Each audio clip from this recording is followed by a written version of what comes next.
They saw me hanging outside my window in a beam of light. There were 23 witnesses. I thought it was a movie. Special effects. I don't know why they're keeping it from the public, but we're not alone. It would become the greatest abduction case ever seen. But was there any evidence that this thing had actually happened? I moved to Manhattan to make a film about the alien abduction with my husband, Bud Hopkins.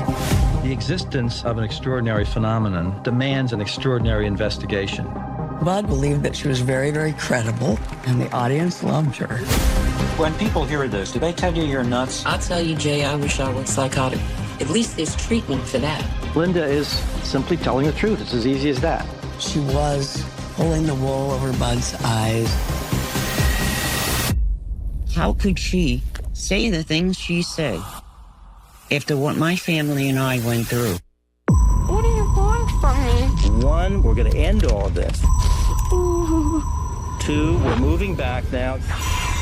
You're not dying. Three, you'd have to be a sociopath or a genius to commit a hoax like this. To me, it began to seem almost too perfect. After a while, I started to get paranoid. And not just about aliens. Keep coming. This is mind-blowing. How could Linda possibly be orchestrating this enormous hoax if that's what it is? How do we know what's real? It's not easy to believe, let's face it. But these aliens, if they want you, they're gonna get you. I will continue to ask questions, Linda. And I won't stop doing that. Bring it on.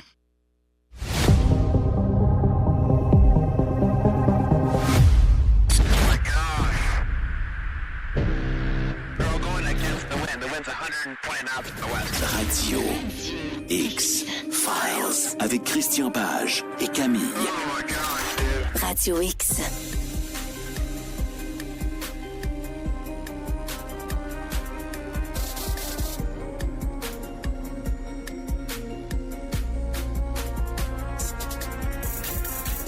Bon début de soirée sur les ondes de choix 98.1 Radio X. Après un petit congé vendredi dernier, nous voilà de retour pour l'émission Radio X-Files. On est avec vous jusqu'à 20h30. Je vous souhaite un excellent début de week-end. Week-end 1 de 2 de l'Halloween. On le sait maintenant, c'est comme ça, les festivités en milieu de semaine.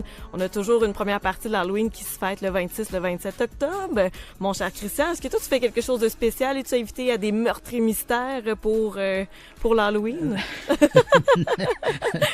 Non, j'ai passé ça. Pour moi, c'est terminé, ça.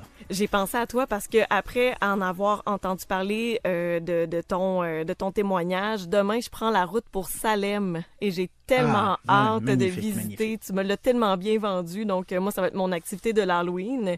Et pour l'émission de ce soir, on revient dans la thématique des ovnis. On recommence notre cycle, ouais. Notre cycle des Radio X-Files avec une bande-annonce qu'on vient d'entendre. Moi, je suis toujours à l'affût des nouveautés sur Netflix. Dans les prochains jours, le 30 octobre prochain, on va avoir un nouveau documentaire sur l'enlèvement de Manhattan. Enlèvement de Manhattan, point d'interrogation, c'est ça qu'il faut qu'on rajoute après? Écoute, je te dirais que quand j'ai appris qu'on avait fait un documentaire sur cette histoire-là qui allait être diffusé sur Netflix, j'ai été renversé. OK. Parce que je te dirais, en 50 ans, ça fait presque 50 ans que je m'intéresse au paranormal, à l'étrange, et beaucoup aux ovnis, bien sûr. Et je te dirais, si tu me demandais les 5 histoires les plus absurdes en 50 ans que j'ai entendues, celle-là en est une. OK. Il n'y a aucun doute. Je suis très curieux, je ne la connais pas. C'est d'une absurdité, là, mais déconcertante. Et quand j'ai vu ça passer, je me suis dit, mais voyons, là, je me suis dit, j'ai pas dû bien voir là, si on peut pas avoir fait un documentaire sur le soi-disant enlèvement de Manhattan. C'est une fraude, cette histoire-là. Okay. Même dans les milieux les plus réservés des ovnis, à part quelques illuminés, mais si on va dans le milieu réservé des ovnis, tout le monde sait que cette histoire-là est une fraude. Là, je veux dire, il y a pas place à spéculation.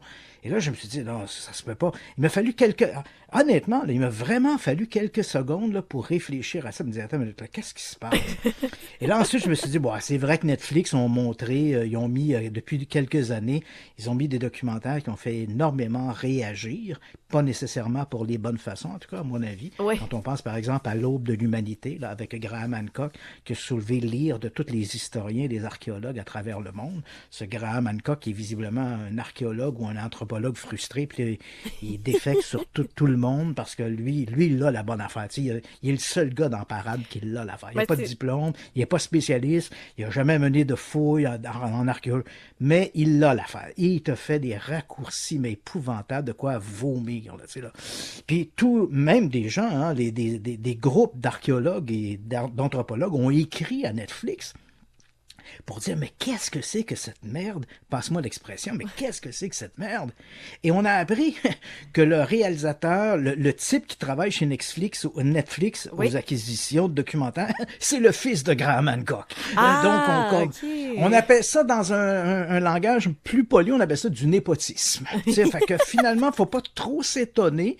Tu dis, bon, ben là, après, Canal Discovery Channel, qui nous avait montré des trucs sur les mermaids, hein, les sirènes, qui avait essayé de nous faire croire que les gens du groupe Dyatlov avaient été attaqués par le Bigfoot.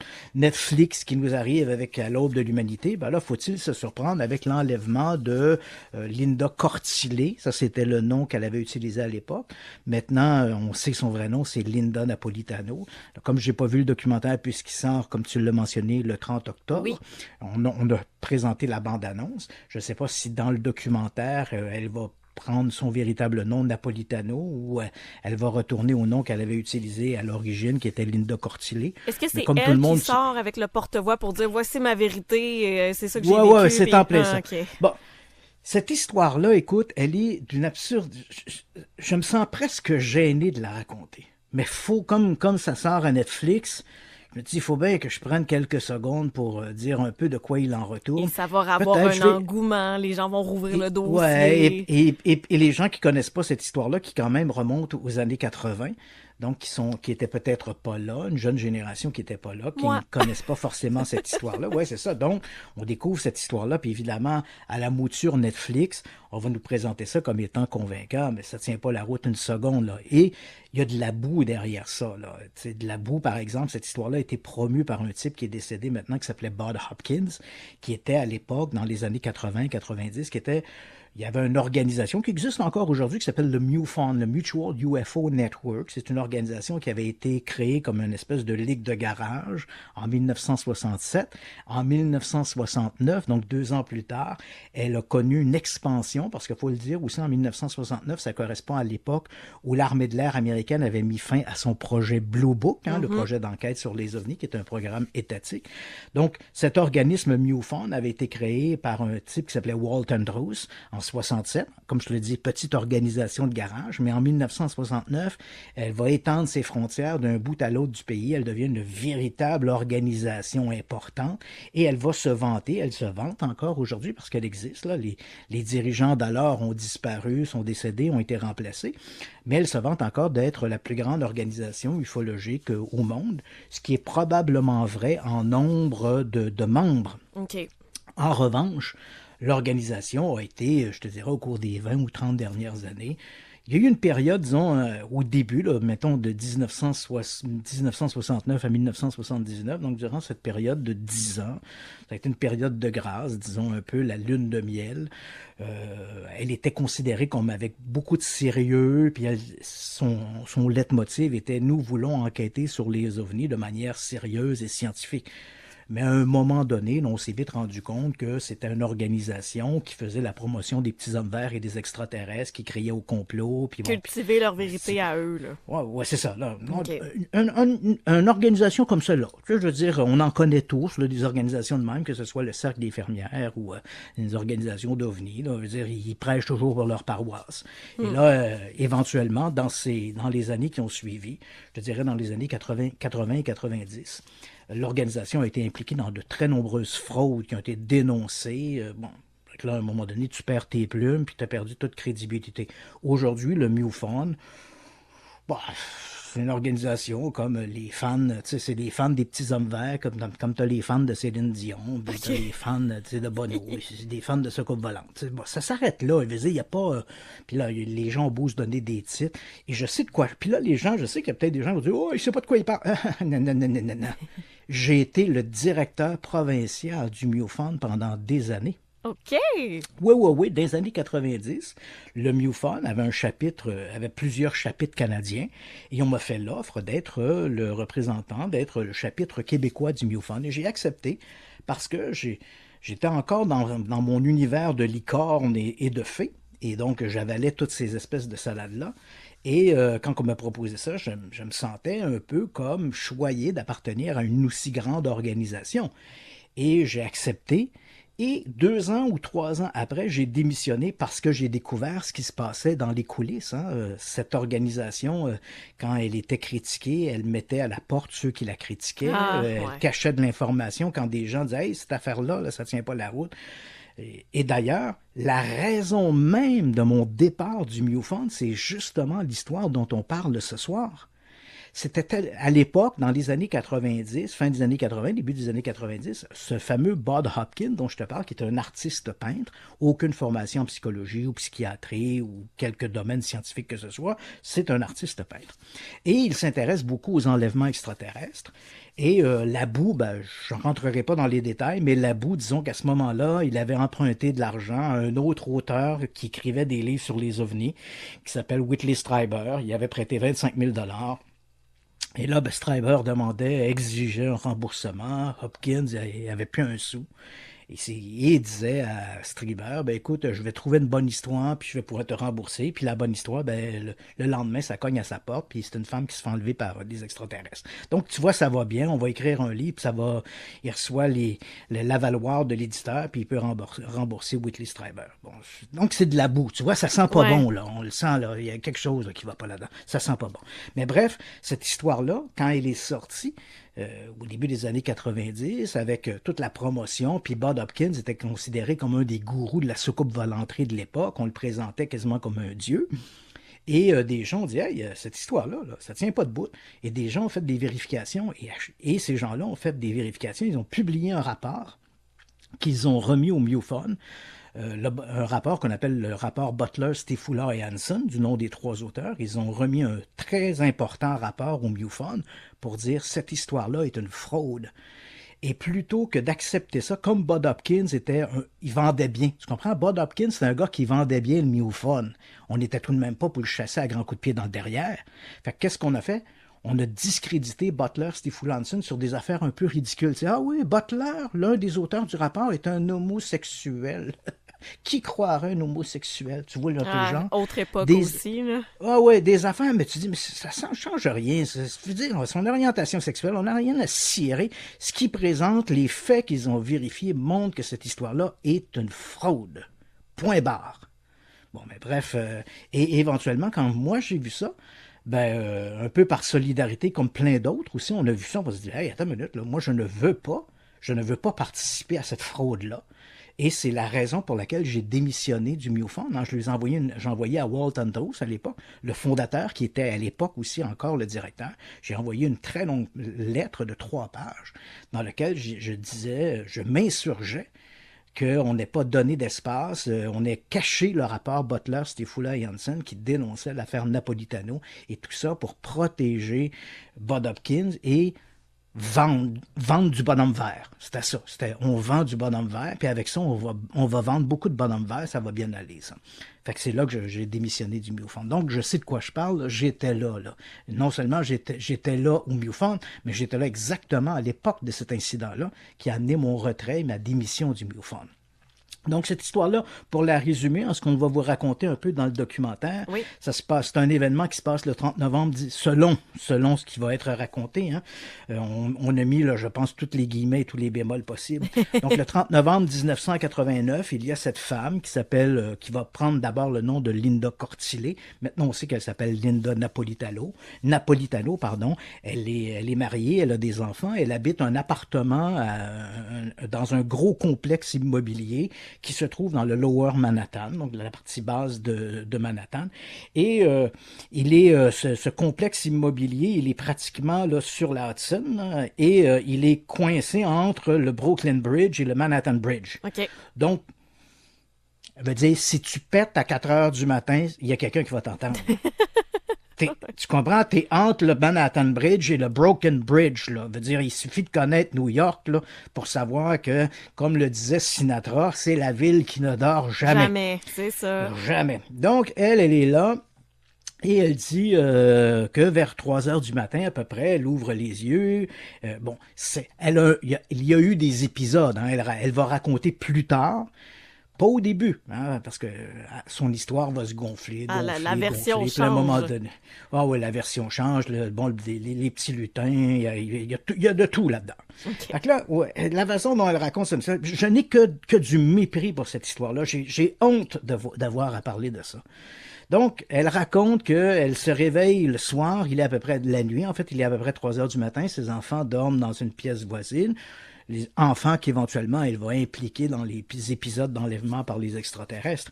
Et là, à ce moment-là, elle se réveille, son mari dort à côté d'elle, et en ouvrant les yeux, elle voit des petits gris, hein, l'image qu'on se fait des créatures là, grises avec les yeux étirés, là, un peu comme des insectes qui sont là dans la pièce. Elle leur lance une oreiller pour essayer de les repousser.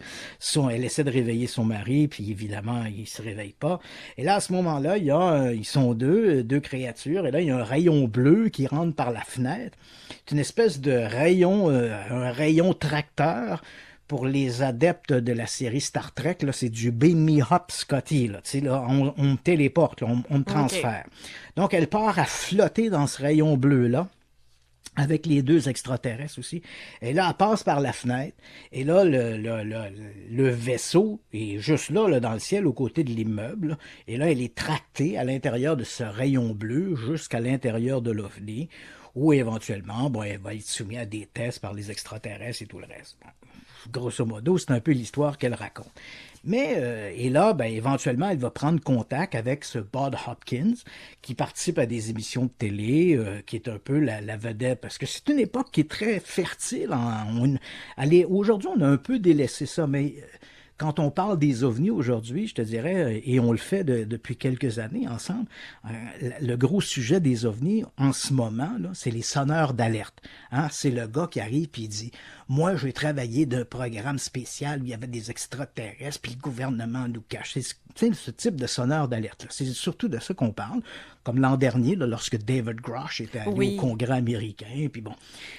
Mais dans les années 80-90, le gros sujet de l'époque, la grosse mode, c'était les mutilations animales et les enlèvements extraterrestres. Aujourd'hui, ça a perdu un peu de son panache, on en parle moins, mais à l'époque, c'était la grosse mode.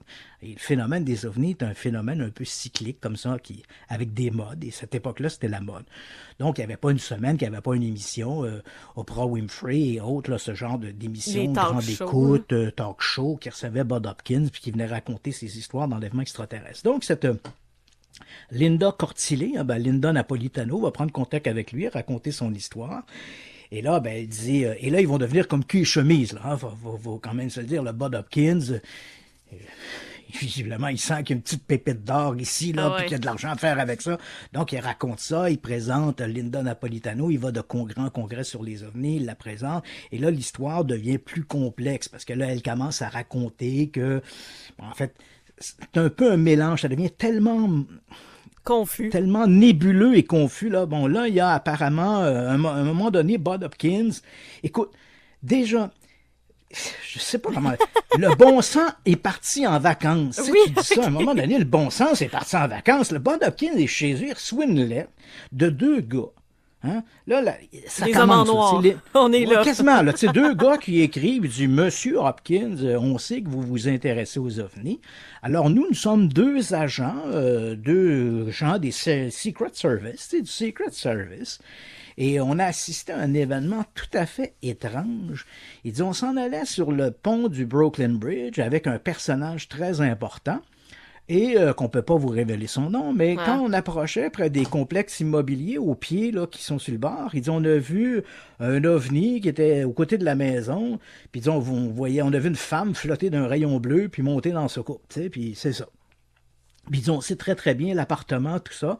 Ils disent, on vous écrit pour savoir si vous avez entendu parler de cette histoire-là, si vous avez entendu parler de la madame, puis si elle va bien. Wow! Déjà là, le bon sens a pris le bon... Après, il est parti, là. Ouh, allô, allô, allô.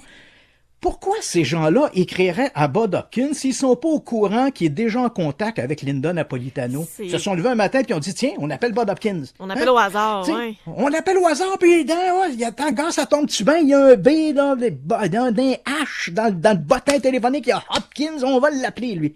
Ces gens-là appellent Bud Hopkins pour savoir si la dame en question va bien, mais ils disent en même minute qu'ils savent quel est son appartement. Ils ont rien qu'à aller cogner à la porte. Vérifier, oui, par eux-mêmes.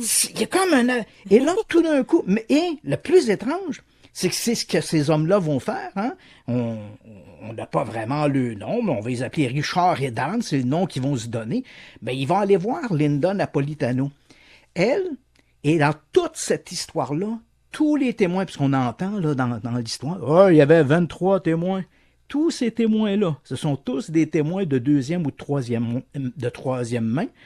Et tous les témoins principaux, je dis bien tout, pas 99, tous les témoins principaux ne sont qu'en contact avec Linda. Bud Hopkins ne les rencontrera jamais. Fait que là, Bud Hopkins, c'est ce qu'on appelle de Linda Napolitano. Hey! Il y avait une femme qui marchait sur le trottoir, qui a vu mon ovni, puis elle m'a vu me faire enlever. Bud Hopkins dit, je peux-tu la rencontrer? Non. Ouais. Faut que tu passes par moi. Tu poses des questions à moi, je vais te poser à elle, puis elle va te répondre par moi, tu sais. Mais c'est allô, le bon sens? Ben oui. Le bon sens est parti, hein? Puis on apprend également que l'homme importe. Puis là, ben écoute, là, il y a une histoire d'amour, là, à un moment donné, là-dedans.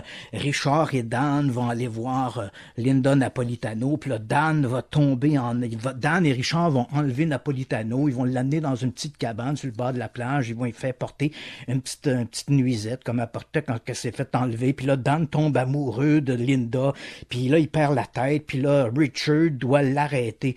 Écoute, une histoire abracadabrante, on se penserait quasiment dans La Petite Vie. Ou dans Les Feux de l'amour. Les feux de l'amour. Et là, ben évidemment, il y a des...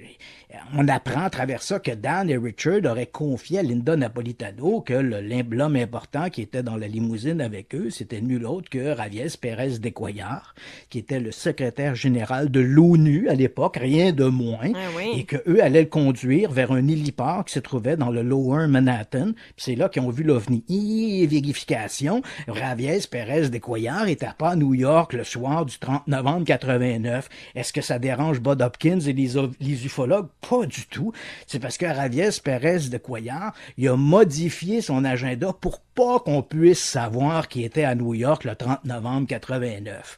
Fait que là, ben, si tu crois ça, ben, tu crois aussi qu'il est allé souper avec Elvis. Tu veux dire, ça va de soi. Là, ils sont Elvis champions pour vivant. Contrer les objections. Hein. Ils ont toujours une raison. C'est du n'importe quoi. Cette histoire-là, là, puis je vais m'arrêter là, mais faut savoir que Butler, Stefula et Hansen, eux, ce qu'ils ont fait, hein, ils ont dit, à New York, je veux dire, il y a tout le temps de la circulation. Puis là, ben évidemment, il y a une femme qui va contacter Bud Hopkins, elle va dire, moi, j'étais sur le Brooklyn Bridge, là, puis mon char est tombé en panne. Il parle au téléphone, il ne rencontre pas, là. Il parle au téléphone, fait qu'on ne sait pas si c'est un vrai témoin ou c'est l'ami de Linda Napolitano à qui il a donné 20$ pour raconter l'histoire. Tu veux dire, faut pas être naïf, là, tu sais, là. Puis là, elle dit, j'étais sur le Broken Bridge, puis là, mon char est tombé en panne. Je me suis sorti de ma voiture, puis là, j'ai vu qu'il y a plein de voitures en panne sur le Brooklyn Bridge, parce qu'il y a tout le temps, sur le pont de Manhattan ou le Brooklyn Bridge, il y a toujours des véhicules qui circulent là-dessus, 24 heures sur 24, c'est plein de monde. Il y a même des bouchons à 2 heures du matin sur ces maudits ponts-là. Je le sais, pour y être parti, j'ai resté 1 mois à New York, le Chris, il y a de la circulation là-dessus. Là, elle dit, je sors de ma voiture, puis les voitures sont en panne sur le pont de Brooklyn ou le pont de Manhattan, puis là, on est plein de gens, puis là, on voit la soucoupe qui flotte dans l'air, puis cette femme-là qui se fait enlever. Puis il n'y a pas un sacramoun de ces personnes-là qui a appelé la police, il n'y a pas personne qui a appelé les journaux, non. Les seuls qui ont eu le réflexe d'appeler quelqu'un, par un incroyable hasard, ont appelé Bud Hopkins. Ouais. Comment ça qu'il a appelé Bud Hopkins? Quand tu regardes les journaux là, du 31 novembre, du 31, c'est le 30 novembre, 1er décembre, il n'y a personne t'as aucun article de journal qui dit hey, des témoins ont vu une lumière étrange. Zéro. Ayons un peu de bon sens, là. Un ovni qui flotte au-dessus d'un bâtiment dans le Lower Manhattan à 3 heures du matin, à l'heure de fermeture des bars, puis il n'y a pas personne qui le voit, déjà, tu t'arrêtes, là. C'est fini, là. T'es mort. C'est pas possible, là. On n'a pas besoin d'aller plus loin, là. C'est sûr que c'est pas vrai. Mais non, puis c'est exactement ce qu'ont fait Butler, Stefula et Hanson, sont allés voir, puis là, écoute, juste au pied de l'édifice, au coin de la rue où Linda Napolitano habite, à cette heure-là, donc entre 2h30 et 4h du matin, c'est le chargement qui se fait dans les camions pour le New York Times ou le New York Post ou quelque chose comme ça. Ils ont un point de chute qui est là. Okay. Évidemment, il y a 50 employés qui travaillent de nuit, là, sont tous dehors, chargent les camions, pas besoin de vu des soucoupes volantes au-dessus du Lower Manhattan. Il n'y a rien, là, c'est zéro, là. Et tout ce que tu vérifies, ça va nulle part. Il n'y a pas d'agent d'Anne Richard, il n'existe pas. Les témoins n'existent pas non plus. Ravès de Descoyards n'était pas à New York ce soir-là. Personne n'a jamais rien vu de ça. Puis les seules personnes qui disent qu'ils ont vu ça, par un incroyable hasard, ce sont tous des gens qui ont contacté Linda Napolitano, qui n'est pas supposée être connue. Même au début, elle utilisait son nom, Linda Cortillet. Elle utilisait le nom de Linda Cortillet comme pseudonyme. Peux-tu me dire, sacramoune, comment ces gens-là ont fait de le retrouver? C'est d'une absurdité, là. C'est du grand n'importe quoi. Et ce qui est le plus triste là-dedans, puis je trouve ça presque criminel, hein? Je me retiens là, pour ne pas exprimer au micro là, tout le mépris que j'ai.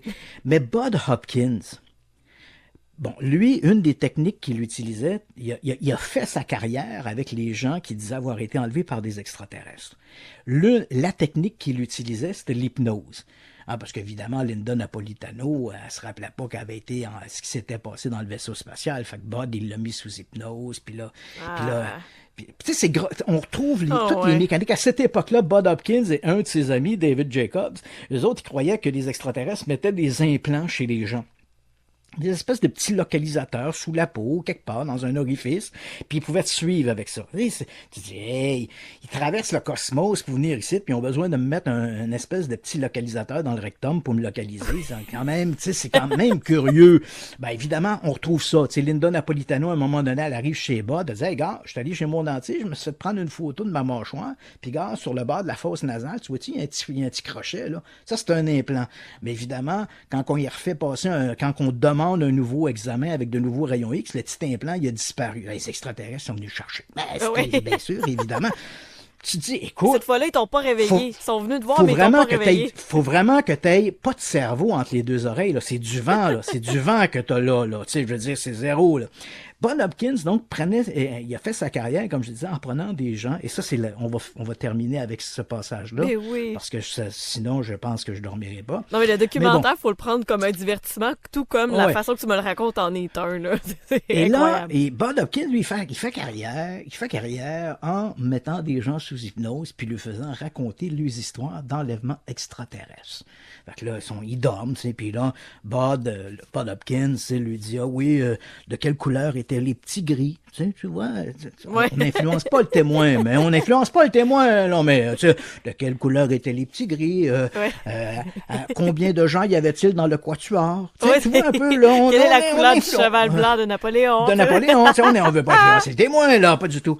Et à cette époque-là, Bud Hopkins était marié avec une certaine Carol Rainey, qu'on voit dans la bande-annonce. J'espère qu'elle va dire ce qu'elle a dit.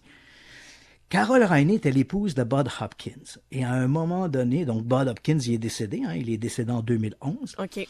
Et Carol Rainey, à ce moment-là, avait divorcé de Carol Rainey. Ils étaient divorcés. Il était marié avec Leslie Kean.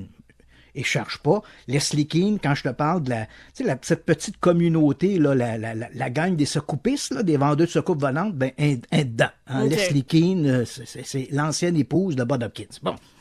Mais avant de marier Leslie Kean, il était marié avec Carol Rainey. Carol Rainey est une femme qui faisait des documentaires. Elle est c'est une femme intègre. En tout cas, ce que j'en connais, ce que j'ai vu d'elle, c'est une femme intègre. Et après la mort de Bud Hopkins, elle a fait une révélation choc qui était renversante. Et elle a dit, j'ai jamais voulu le dire du vivant de Bud parce que ça aurait été catastrophique. Elle raconte que elle et Bud Hopkins avaient souvent des disputes parce que plusieurs des personnes qui allaient voir Bud Hopkins, qui disaient avoir été enlevées par des extraterrestres, présentaient clairement des troubles de pathologie psychiatrique. Et Bud Hopkins ne voulait pas que ces gens-là aillent voir... Le meilleur conseil qu'il aurait pu donner à ces gens-là, c'est aller voir un psychologue ou aller voir un psychiatre, mais c'est pas ça qu'il faisait. Il les plongeait en état d'hypnose, et écoute bien ça, là.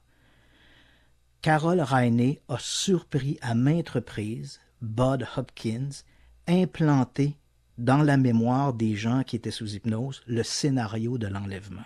OK. Il a capitalisé là-dessus. Là. Et elle l'a sur bande magnétique. Donc, Bud Hopkins dit aux gens, OK, avez-vous vu des ovnis? Non. Vous êtes sûr que vous n'avez pas vu d'ovnis? Sûr. Pensez-y bien, là. Pensez-y bien, là. Ouais, finalement, je n'ai peut-être vu un. Oui, vous en avez vu un, je vous confirme que vous en avez vu un. Ah, OK, j'en ai vu un.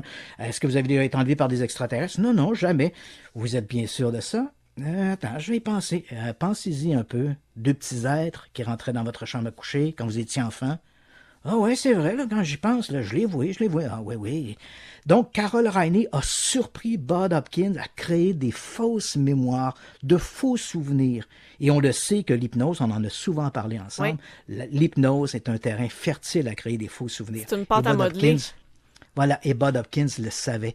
Il implantait ces gens-là qui n'avaient absolument aucun historique de soi-disant enlèvement par des extraterrestres. Il les implantait ce scénario-là au point que ces gens-là en venaient à le croire. Et Carol Rainey, après son divorce de Bud Hopkins et après le décès de Bud Hopkins, a fait cette révélation choc. Elle a révélé ça. Elle a révélé des bandes magnétiques, des enregistrements où on entend Bud Hopkins implanter directement le scénario de l'enlèvement. Donc, c'est épouvantable et je pense, je le dis très honnêtement, avec les révélations de Carol Rainey, les bandes audio qu'elle a rendues publiques, si Bud Hopkins est encore vivant, je pense qu'il y aurait lieu à poursuite. Oui, il ferait probablement de la prison. Parce qu'il y a eu manipulation ici, la manipulation psychologique. Là. Bon. Fait que, voilà. Fait que si vous voulez regarder l'enlèvement de Linda Napolitano, ben libre à vous. Mais, je vous le dis, il n'y a même pas place à la discussion. Cette histoire-là est une fraude inventée du début à la fin. Quoi que disent, on voit dans la bande-annonce, là, Linda Napolitano qui dit ou bien je suis un génie ou je suis le plus grand des arnaqueurs. Choisis l'étiquette que tu veux, Linda. Moi, ça me dérange pas, là. Je veux dire, mais moi, je sais que ton affaire est un canular. Fait que donne-toi l'étiquette que tu veux, puis si tu veux te faire les cheveux en broussailles et pousser la moustache pour ressembler à Einstein pour dire que t'es un génie, ben fais-le, puis je t'encourage à le faire. Mais ça changera rien du tout. Cette histoire-là est une fraude. Point barre. Faites-vous votre propre opinion. À la lueur des informations que tu m'as données, la mienne est faite. On va prendre quelques minutes pour décanter tout ça. Avec Christian qui est sorti de ses gonds ce soir. Je m'excuse un peu, le langage un peu chantier, mais bon, ça me met hors de moi. Parce que je pense que le sujet des ovnis, et même ce sujet-là des enlèvements extraterrestres, il est intéressant. Pas intéressant, en tout cas pour moi, pas intéressant parce que je crois que des gens se font enlever par des extraterrestres, non. Mais comme d'autres psychologues et psychiatres qui se sont penchés sur ce phénomène-là, c'est quelle est la mécanique qui fait que des gens vont en venir à croire fondamentalement qu'ils ont été enlevés par des extraterrestres. Et ça peut être relié à des manipulations de leur entourage, mais ça peut être relié aussi à des parasomnies. On en a parlé quelques fois ensemble, la paralysie du sommeil qui peut entraîner des visions erronées de la réalité. Il y a quelque chose là-dedans, il y a quelque chose d'intéressant sur le plan scientifique. Mais bon, c'est sûr que là, quand on est rendu à croire aux implants, aux enlèvements extraterrestres tels que Bud Hopkins l'a raconté ou tels que Linda Napolitano peut le raconter dans son documentaire, ben là, écoute, c'est clair que le bon sens a pris le bord. A pris des vacances. Ah oui, il est parti, là. Et qu'il est, comme disait Roger Brilla, il est parti. Non, il est parti. Et nous, on s'arrête quelques minutes. Vous écoutez Radio X-Files sur les ondes de choix 98.1 Radio X. Au retour de la pause, Christian, est-ce qu'on tombe dans une actualité plus sérieuse pour les ovnis ou on est encore à prendre avec des pincettes? Oui, on va être encore à prendre avec des pincettes. Restez là, vous allez le découvrir au retour de la pause. This is not a test. Radio X-Files. Avec Christian Page et Camille. Radio X. 20h14. Merci, je vous trouve particulièrement actif sur le texto ce soir et c'est très normal que vous éprouviez des questions existentielles. En fait, c'est une des plus grandes questions de l'humain, de savoir si on est immortel d'une certaine façon ou pas. Et Christian, le prochain sujet dont tu voulais nous parler, c'est la peur des revenants et de ceux qui peuvent peut-être revenir après la mort. Tout à fait. Et c'est amusant parce que... amusant, entendons-nous. Là. Oui, c'est amusant. Au cours des deux derniers siècles, avec la recherche archéologique, tout ça, on a mis à jour, et surtout au cours de la deuxième moitié du 20e siècle et jusqu'à aujourd'hui, on a mis à jour autant en Europe de l'Est, mais des pays, par exemple, comme la Transylvanie, la Roumanie, etc., oui. On a mis à jour des tombes dans lesquelles on a retrouvé des squelettes. On voit que la pensée du vampire était un peu omniprésente. On a trouvé plusieurs tombes avec des gens qui avaient été soit cloués dans leur cercueil, soit qu'on leur avait placé une brique dans la bouche pour être bien certain qu'ils ne reviennent pas d'entre les morts pour venir mordre des gens. D'ailleurs, cette histoire de brique, c'était une tombe, c'est assez surprenant, c'est une tombe qu'on a découverte il y a quelques années à Venise, alors qu'on s'attendait que l'idée des vampires, on voit que l'idée des vampires était plus répandue qu'on croyait. On croyait que c'était un peu limité à la Roumanie ou ces pays d'Europe de l'Est, mais là, on voit que même en Italie, à Venise, on croyait à ces histoires de vampires. Et là, ma prochaine nouvelle, ça pourrait quasiment faire partie de Suspect X, parce que voilà qu'on a mis à jour, on est dans un petit village en Allemagne, à Quedlinburg. Et à Quedlinburg, il y avait quelque part, à partir des années 1660 jusqu'au 19e siècle, il y avait une place publique où il y avait des exécutions, une potence, et juste à côté de la potence, il y avait un cimetière. Et là, des archéologues ont commencé à mettre à jour le cimetière. Ils ont jusqu'à aujourd'hui, aux dernières nouvelles, ils avaient mis à jour 16 tombes, et ce sont les tombes de criminels qui ont visiblement été exécutés. Et l'une d'entre elles soulève beaucoup de questionnements parce que parmi les tombes, évidemment, ce sont des criminels qu'on a exécutés. Bon, on les met en terre, juste aux côtés de la potence. Mais là, une d'entre elles, l'individu, le squelette, était couché sur le dos et on avait placé une énorme pierre sur son abdomen. Okay. Et là, pour les archéologues, c'est clair que cette idée de pierre qu'on avait placée sur l'individu, c'était pour être bien certain qu'il ne revienne pas d'entre les morts. On n'est pas ici dans l'univers des vampires, là. C'est vraiment, on ne voulait pas qu'il revienne d'entre les morts. C'est vrai qu'entre le 16e et le 18e siècle, la peur des revenants a gagné énormément de popularité en Europe. Et la plupart du temps, cette peur était liée au fait que les gens étaient morts prématurément ou ils étaient morts de manière accidentelle. Ils n'avaient donc pas eu les dernières, les derniers services, les derniers sacrements du prêtre, etc. Et on craignait que parce qu'ils n'avaient pas eu ces derniers sacrements, leur âme serait un peu en perdition. Dans les limbes. Il viendrait hanter les vivants. Donc, c'était un peu la vision qu'on avait, c'est la peur que l'on avait des morts. Mais là, voilà que de trouver une tombe d'un condamné qui a visiblement été exécuté à la potence et qu'on a placé une pierre sur lui, on n'a aucune idée de l'identité de l'individu, mais visiblement, ça devait être un assassin ou un criminel dont on craignait tellement de son vivant qu'on voulait s'assurer que même après la mort, il ne revienne pas d'entre les morts. Donc, et ici, on est vraiment, c'est essentiellement la motivation d'avoir eu ce rituel funéraire, c'est essentiellement dans le but d'empêcher l'individu de revenir d'entre les morts, rien à voir avec des histoires de vampires ou quelles qu'elles soient. Donc, on se questionne qui pouvait bien être cet individu dont la mort a été à ce point, a tellement marqué l'imaginaire local qu'on a décidé comme ça de l'empêcher ou de s'assurer qu'il ne reviendrait pas d'entre les morts. C'est fascinant. Est-ce qu'il y a de l'expression « un clou dans le cercueil » vient de là aussi? Qu'on les clouait carrément. Non, je ne crois pas que le clou dans le cercueil vienne de là. Le clou dans le cercueil, c'est qu'on refermait les cercueils avec des clous jadis. Là, puis quand que le dernier clou était planté, c'était fini. Là, tu sais, le couvert était bien mis en place. Puis quand on dit il a planté son dernier clou dans le cercueil, ça veut dire que là, c'est complété. Mais c'est vrai que on a des expressions qui sont un peu abusantes. Mais l'idée des vampires, moi, je trouvais ça un peu... je me rappelle avoir lu à un moment donné un article d'une tombe qu'on avait trouvé en Roumanie où l'individu était littéralement cloué dans son cercueil. Là. Tu dis là, visiblement, il y avait la crainte du retour d'entre les morts. Tu sais. Vraiment. Mais, écoute, Christian, je te remercie pour ce soir. C'était fascinant. On a encore quelques minutes. La question, parce que tu avais une autre question aussi sur le pourquoi rêve-t-on, que je trouve très philosophique. À toi de me dire si on est capable de se lancer là-dedans. Oui, on peut se lancer là-dedans dans quelques minutes parce que c'est un peu c'est une balloune qui se dégonfle un peu. Hein. Il y a eu, au cours de l'été, il y a eu dans l'Association internationale pour l'étude des rêves qui s'est réunie aux Pays-Bas. Ce sont des chercheurs qui étudient les rêves. Et là, on publie un article qui s'intitule « Pourquoi rêvons-nous ?» Mais en fait, c'est un peu, on n'a pas la réponse. Parce que quand on lit l'article, on voit qu'il y a eu plusieurs conférences, des travaux qui ont été présentés. Et ce qui est évoqué, puis je te le raconte, il y a 4 points qui est à retenir, puis je les raconte rapidement. On parle des rêves lucides. Les rêves lucides, c'est quand le dormeur sait qu'il rêve. Je ne sais pas si ça t'est déjà arrivé. Tu cours à un moment donné, tu te dis, là, je suis en train de m'essouffler pour rien parce que je suis en train de rêver. Ouais. Tu sais dans ton rêve que tu es en train de rêver. J'ai souvent utilisé cette tactique-là pour me retirer de des mauvais rêves. Genre, je sais que c'est pas réel, je sais qu'en ce moment...